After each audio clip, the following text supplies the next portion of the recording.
தற்பொழுது பதவியில் இருக்கக்கூடிய என்பிபி அரசாங்கத்தினுடைய முகவர்களாக தமிழர்களாக இருந்து கொண்டு அந்த அரசினுடைய எடுபிடிகளாக செயல்படுகின்றவர்கள் 23ஆம் தேதி ஒரு நாடகம் ஒன்றை ஆரம்பித்திருக்கின்றார்கள். தென்னிலங்கையிலிருந்து ஒரு கணிசமானவர்களை கொண்டு வந்து இங்கே ஒரு நட்புறவு கொண்டாட்டம் ஒன்றை கொண்டாடுவதற்கான ஒரு ஏற்பாடு ஒன்றை செய்திருக்கின்றார்கள். ஒரு சர்வதேச விசாரணை என்கின்ற அல்லது ஒரு பொறுப்புக்கூறல் என்கின்ற விடயமே தேவையற்றது என்கின்ற ஒரு நிலைமையை உருவாக்குவதற்கு அனுரகுமார தலைமையிலான என்பிபி அரசாங்கம் ஒரு பாரிய சதித்திட்டம் ஒன்றை தயாரித்து கொண்டிருக்கின்றது. உண்மையிலே தமிழ் மக்கள் இந்த இலங்கையிலே இந்த இரத்த ஆறு ஓடுவதற்குரிய ஒரு பாரிய ஒரு ஆரம்ப நிகழ்வாக அமைந்ததிலே இந்த 48ஆம் ஆண்டிலிருந்து நடந்து வந்த கொலைகள் காரணங்களாக இருந்து வந்தாலும் கூட 83ஆம் ஆண்டிலே நாடளாவிய ரீதியிலே தமிழர்கள் குறிவைக்கப்பட்டு மிக பிரமாண்டமான அளவிலே படுகொலை செய்யப்பட்டது, பெண்கள் பாலியல் வல்லுறவுக்கு உள்ளாக்கப்பட்டது, தமிழர்களுடைய பொருளாதாரம் முற்றுமுழுதாக கொள்ளையடிக்கப்பட்டது போன்ற சம்பவங்கள் தான் மிக பிரதானமான காரணமாக அமைந்தது. அனைவருக்கும் வணக்கம். எதிர்வரும் செப்டம்பர் மாதம் ஐநா மனித உரிமைகள் கூட்டத்தொடரிலே இலங்கை தொடர்பாக ஒரு புதிய தீர்மானம் வர இருக்கின்றது.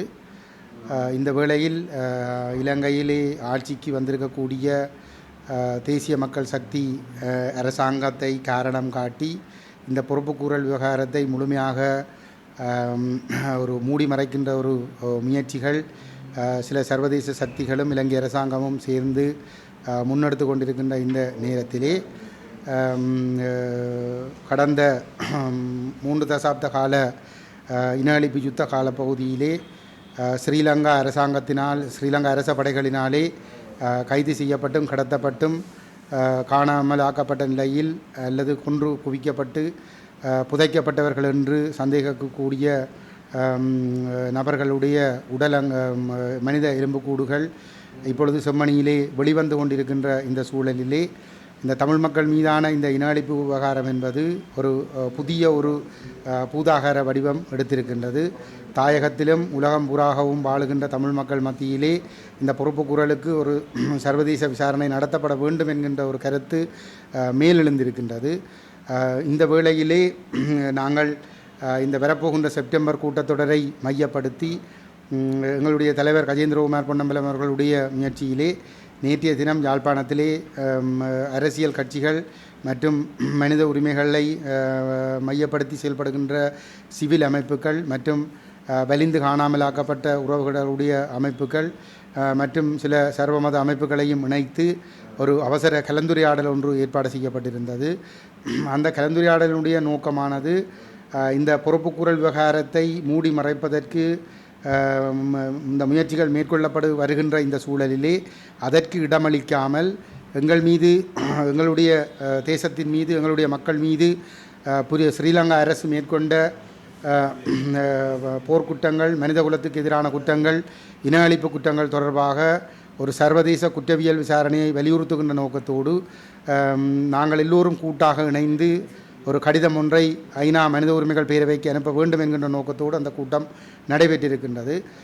குறிப்பாக கடந்த 2001ஆம் ஆண்டு தை மாதம் 15ஆம் தேதி தமிழ் தேசிய கட்சிகள் மற்றும் வலிந்து காணாமலாக்கப்பட்ட உறவுகளுடைய சங்க பிரதிநிதிகள் மற்றும் சர்வமத அமைப்புகளை சார்ந்தவர்கள் மற்றும் இந்த மனித உரிமைகளை மையப்படுத்தி செயல்படுகின்ற சிவில் அமைப்புகள் கூட்டாக கையொப்பமிட்டு ஒரு மகஜர் ஒன்றை அனுப்பியிருந்தார்கள்.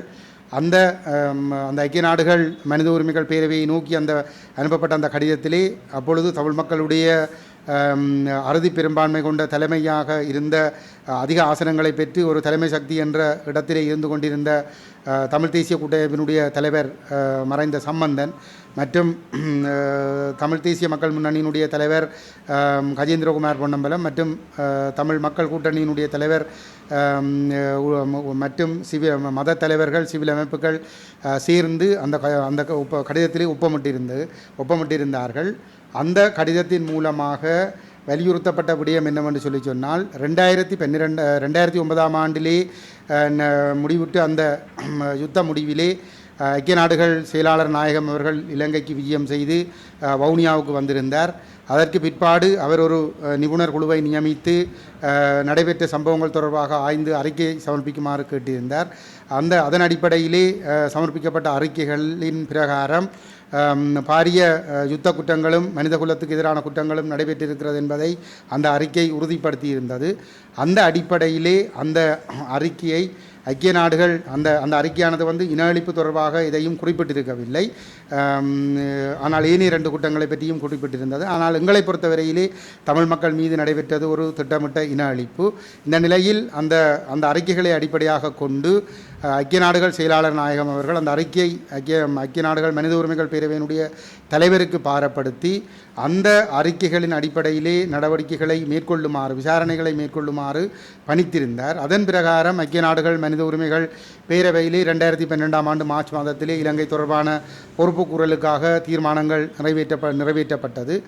அன்று தொடர்ச்சியாக இந்த தீர்மானங்கள் நிறைவேற்றப்பட்டு வந்த நிலையிலே 2009ஆம் ஆண்டு மார்ச் மாத கூட்டத்தொடருக்கு முன்னதாக இந்த நான் ஏற்கனவே குறிப்பிட்ட தமிழ் தேசிய கட்சி தமிழ் தேசிய நிலைப்பாடுகளை வலியுறுத்துகிற கட்சிகளுடைய தலைவர்கள் மற்றும் வலிந்து காணாமலாக்கப்பட்ட உறவுகள் மற்றும் ஏனைய சிவில் அமைப்புகள் சேர்ந்து கையொப்பமிட்டு அனுப்பின கடிதத்தின் மூலமாக வலியுறுத்தப்பட்ட விடயம் என்னவென்று சொன்னால் அந்த 2012ஆம் ஆண்டிலிருந்து இந்த 2020ஆம் ஆண்டு செப்டம்பர் வரை நிறைவேற்றப்பட்ட தீர்மானங்கள் எதையும் இலங்கை அரசாங்கம் பொருட்படுத்தவில்லை, அதை மதிக்கவில்லை. பொறுப்பு கூறுதல் என்கின்ற எண்ணம் இலங்கை அரசாங்கத்திடம் கிஞ்சித்தும் கிடையாது.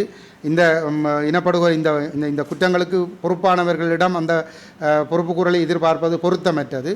ஆகவே ஐக்கிய நாடுகள் மனித உரிமைகள் பேரவையினுடைய தலைவர் அந்த குறித்த அறிக்கையின் மீது எந்தவிதமான முன்னேற்றகரமான செயல்பாடுகளையும் ஏற்படுத்தி இருக்க முடியாத நிலைமையில் அந்த அறிக்கை மீளவும் ஐநா செயலாளர் நாயகத்துக்கு பாரப்படுத்தி அந்த செயலாளர் நாயகம் அதனை ஐக்கிய நாடுகள் பாதுகாப்பு சபைக்கு பாரப்படுத்தி ஒரு சர்வதேச குற்றவியல் விசாரணையை அல்லது சர்வதேச நீதிமன்ற விசாரணையை ஏற்படுத்துவதற்குரிய நடவடிக்கை எடுக்க வேண்டும் என்ற கோரிக்கைகள் அங்கே முன்வைக்கப்பட்டிருந்தது.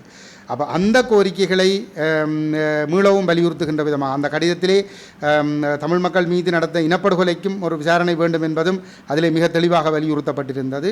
அந்த அடிப்படையிலே அந்த 2021 தை 15ஆம் தேதி அனுப்பப்பட்ட அந்த கடிதத்தை மீளவும் வலியுறுத்துகின்ற விதமாக இந்த வரப்போகிற செப்டம்பர் கூட்டத்தொடருக்கு முன்னதாக ஒரு அறிக்கை ஒன்றை எல்லோரும் தமிழ் தரப்புகள் கூட்டிணைந்து எந்த விதமான மாறுபட்ட கருத்துக்களும் இல்லாமல் உள்ளக விசாரணையை முற்றுமுழுதாக நிராகரித்து தமிழ் மக்கள் மீது நடந்த யுத்த குற்றங்கள், மனிதகுலத்துக்கு எதிரான குற்றங்கள், இன அழிப்பு குற்றங்களை விசாரிப்பதற்கு ஒரு சர்வதேச குற்றவியல் நீதிமன்ற விசாரணையை அல்லது சர்வதேச நீதிமன்ற விசாரணையை முன்னெடுப்பதற்குரிய நடவடிக்கையை ஐக்கிய நாடுகள் செயலாளர் நாயகம் மேற்கொள்ளக்கூடிய வகையிலே அவருக்கு அந்த ஐக்கிய நாடுகள் சபையினுடைய ஐக்கிய நாடுகள் மனித உரிமைகள் பேரவையினுடைய தலைமைப்பிடம் அதனை செயலாளர் நாயகத்திற்கு அனுப்பி நடவடிக்கைகளை எடுக்க வேண்டும் என்பதை வலியுறுத்துகின்ற அடிப்படையிலே தான் இந்த அறிக்கை அனுப்புவதற்குரிய தயாரிப்புகள் நடைபெறுகின்றது. அது தொடர்பான கலந்துரையாடல் நடைபெற்றிருந்தது. அதிலே கிட்டத்தட்ட 80 தொடக்கம் 100 வரையான அமைப்புகள் கலந்து கொண்டிருந்தார்கள். அதிலே அனைவரும் ஏகமனதாக இந்த நிலைப்பாடுகளை தமிழ் மக்கள் மீது புரியப்பட்ட போர்க்குற்றங்கள், மனிதகுலத்துக்கு எதிரான குற்றங்கள், இன அழிப்பு குற்றங்கள் தொடர்பாக ஒரு சர்வதேச குற்றவியல் விசாரணை அல்லது சர்வதேச நீதிமன்ற விசாரணை நடத்தப்படுவதற்கு அதை பாதுகாப்பு சபை நோக்கி பாரப்படுத்துகின்ற வகையிலே 21ஆம் ஆண்டு அனுப்பப்பட்ட கடிதத்தை மீள வலியுறுத்தி கடிதம் அனுப்புதல் என்பதனை எல்லோரும் ஏற்றுக்கொண்டிருந்தார்கள். அந்த கடிதத்தை தயாரிக்கின்ற பொறுப்பு சிவில் சமூகத்தினரிடம் கையளிக்கப்பட்டிருக்கின்றது. இவ்வாறான ஒரு நிலையிலே தமிழர்கள் எல்லோரும் ஒன்றுபட்டு ஒரு சர்வதேச குற்றவியல் விசாரணையை வலியுறுத்த வேண்டிய ஒரு கடப்பாடு இருக்கின்ற இந்த சூழலிலே தமிழ் மக்கள் மிகவும் விழிப்பாக செயல்பட வேண்டியவர்களாக இருக்கின்றார்கள். இவ்வாறு தமிழ் தரப்பு இந்த பொறுப்பு குரலுக்காக ஒரு முயற்சி ஒன்றை செய்து கொண்டிருக்கின்ற பொழுது தற்பொழுது பதவியில் இருக்கக்கூடிய என்பிபி அரசாங்கத்தினுடைய முகவர்களாக தமிழர்களாக இருந்து கொண்டு அந்த அரசினுடைய எடுபிடிகளாக செயல்படுகின்றவர்கள் 23ஆம் தேதி ஒரு நாடகம் ஒன்றை ஆரம்பித்திருக்கின்றார்கள். தென்னிலங்கையிலிருந்து ஒரு கணிசமானவர்களை கொண்டு இங்கே ஒரு நட்புறவு கொண்டாட்டம் ஒன்றை கொண்டாடுவதற்கான ஒரு ஏற்பாடு ஒன்றை செய்திருக்கின்றார்கள். இந்த ஏற்பாடு என்பது தமிழ் மக்கள் மீது 83ஆம் ஆண்டு ஜூலை மாதத்திலே புரியப்பட்ட மிக பிரமாண்டமான நாடளாவிய ரீதியிலான பாரிய இனப்படுகொலையை மூடி மறைப்பதற்கும் தமிழ் மக்களும் அதை ஏதோ கடந்த கால அரசாங்கங்கள் விட்ட தவறு என்பது போன்றும் இப்பொழுது வந்திருக்கிற அரசாங்கத்தின் மீது தமிழ் மக்களுக்கு நம்பிக்கை ஏற்பட்டு தமிழ் மக்கள் கடந்த காலம் எல்லாவற்றையும் மறந்து அரசாங்கத்தோடு ஒட்டி உறவாடி அரசாங்கத்தை பலப்படுத்தி கொண்டு செல்வதற்கு தயாராக இருக்கிறார்கள் என்பது போன்ற ஒரு தோற்றப்பாட்டை காட்டி ஒரு சர்வதேச விசாரணை என்கின்ற அல்லது ஒரு பொறுப்புக்கூறல் என்கின்ற விடயமே தேவையற்றது என்கின்ற ஒரு நிலைமையை உருவாக்குவதற்கு அனுரகுமார தலைமையிலான என்பிபி அரசாங்கம் ஒரு பாரிய சதித்திட்டம் ஒன்றை தயாரித்து கொண்டிருக்கின்றது. ஆகவே எதிர்வரும் 23ஆம் தேதி தென்னிலங்கையிலிருந்து இந்த பொறுப்புக்கூறல் விவகாரத்தை நீத்து போகச் செய்கின்ற நோக்கத்தோடு தமிழ் மக்கள் மீதான இனப்படுகொலைக்கு சர்வதேச விசாரணை கூறும் தமிழர்களுடைய அந்த சிந்தனை போக்குகளை முற்றுமுழுதாக திசை திருப்பி விடுகின்ற நோக்கத்தோடு இந்த என்பிபி அரசாங்கத்தினுடைய பின்னணியோடு மேற்கொள்ளப்படுகிற இந்த நட்புறவு கொண்டாட்டம் என்கின்ற அந்த கொண்டாட்டத்தை தமிழர்கள் வடகிழக்கு தமிழர்கள் முற்றுமுழுதாக புறக்கணிக்க வேண்டும். ஏன் தென்பகுதியில் இருக்கக்கூடிய தமிழ் முஸ்லீம் மக்கள் கூட அதனை முற்றுமுழுதாக புறக்கணிக்க வேண்டும் என்று நாங்கள் கேட்டுக்கொள்ள விரும்புகின்றோம். அதன் மூலமாக எங்களுக்கு கடந்த உண்மையிலே தமிழ் மக்கள் இந்த இலங்கையிலே இந்த இரத்த ஆறு ஓடுவதற்குரிய ஒரு பாரிய ஒரு ஆரம்ப நிகழ்வாக அமைந்ததிலே இந்த 48ஆம் ஆண்டிலிருந்து நடந்து வந்த கொலைகள் காரணங்களாக இருந்து வந்தாலும் கூட 83ஆம் ஆண்டிலே நாடளாவிய ரீதியிலே தமிழர்கள் குறிவைக்கப்பட்டு மிக பிரமாண்டமான அளவிலே படுகொலை செய்யப்பட்டது, பெண்கள் பாலியல் வல்லுறவுக்கு உள்ளாக்கப்பட்டது, தமிழர்களுடைய பொருளாதாரம் முற்றுமுழுதாக கொள்ளையடிக்கப்பட்டது போன்ற சம்பவங்கள் தான் மிக பிரதானமான காரணமாக அமைந்தது. அந்த சம்பவத்திற்கு பிற்பாடுதான் பல்லாயிரக்கணக்கான பல 10,000கணக்கான இளைஞர்கள் தமிழ் இளைஞர்கள் யுவதிகள் தங்களுடைய பெற்றோரை விட்டு தங்களுடைய வீடு வாசல்களை விட்டு வெளியேறி ஆயுதமேந்தி போராடுகின்ற ஒரு சூழல் தோற்றுவிக்கப்பட்டது. அந்த அளவுக்கு மிக கொடூரமான ஒரு படுகொலை அரங்கேற்றப்பட்ட காலமாக 83ஆம் ஆண்டு ஜூலை மாதம் அமைந்திருந்தது. இந்த ஜூலை மாதம் 22, 23, 24, 25, 26, 27 போன்ற காலப்பகுதிகள் என்பது மிக பயங்கரமான படுகொலைகள் கொத்து கொத்தாக நடைபெற்ற காலப்பகுதியாகும். ஆகவே இந்த நாட்களிலே இந்த இனங்களுக்கிடையில் நல்லுறவை ஏற்படுத்தல் என்கின்ற ஒரு ஒரு ஏமாற்று நாடகத்தோடு மேற்கொள்ளப்படுகிற இந்த சதிகளுக்கு எங்களுடைய மக்கள் இடமளிக்கக்கூடாது. இது எங்களுடைய இன அழிப்புக்கான நீதி கோருகின்ற செயல்பாட்டை நீத்து போக செய்கின்ற ஒரு செயல்பாடு. ஆகவே இந்த நாட்களிலே இந்த 23, 22, 23, 24 இந்த வாரங்களிலே எங்களுடைய மக்கள் தங்களுடைய வீடுகளுக்கு முன்னால் பொது இடங்களிலெல்லாம் கருப்பு கொடிகளை கட்டி இந்த எங்களுக்கு நடந்த அந்த கொடூரங்களை மீள நினைவுபடுத்துகின்ற அதே நேரத்திலே எதிர்காலத்தில் மீள நிகழாமை நடைபெறுவதை அந்த சம்பவங்கள் மீள நிகழாமல் இருப்பதை உறுதிப்படுத்தக்கூடிய வகையிலே இந்த சம்பவங்கள் உட்பட 48 நடந்த இனப்படுகொலைகளுக்கெல்லாம் ஒரு முழுமையான சர்வதேச பக்கச்சார்பற்ற குற்றவியல் விசாரணை அல்லது சர்வதேச நீதிமன்ற விசாரணை நடத்தப்பட வேண்டும் என்று வலியுறுத்துகின்ற இந்த தமிழ் தரப்பினுடைய அரசியல் கட்சிகள் மற்றும் சிவில் அமைப்புகள் வலிந்து காணாமல் ஆக்கப்பட்ட உறவுகள் கூட்டிணைந்து மேற்கொள்ளுகின்ற இந்த முயற்சிகளுக்கு வலி சேர்க்கின்ற விதமாக மக்கள் இந்த கருப்பு கொடி போராட்டங்களிலே பங்கு கொள்ள வேண்டும்.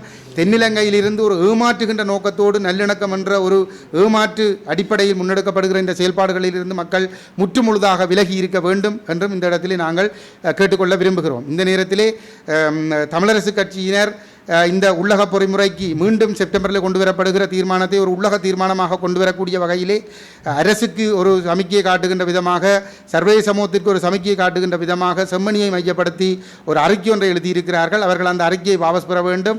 அந்த நிலைப்பாடுகளில் இருந்து பின்வாங்கி இந்த நேற்றைய தினம் கஜேந்திரகுமார் பொன்னம்பலம் அவர்களுடைய தலைமையிலே முன்னெடுக்கப்பட்ட அந்த சர்வதேச குற்றவியல் விசாரணையை வலியுறுத்துகின்ற வகையில் 2021ஆம் ஆண்டு அனுப்பப்பட்ட கடிதத்தை அந்த கடிதம் தயாரிப்பதிலே சுமந்திரனும் சம்பந்தப்பட்டிருந்தார்.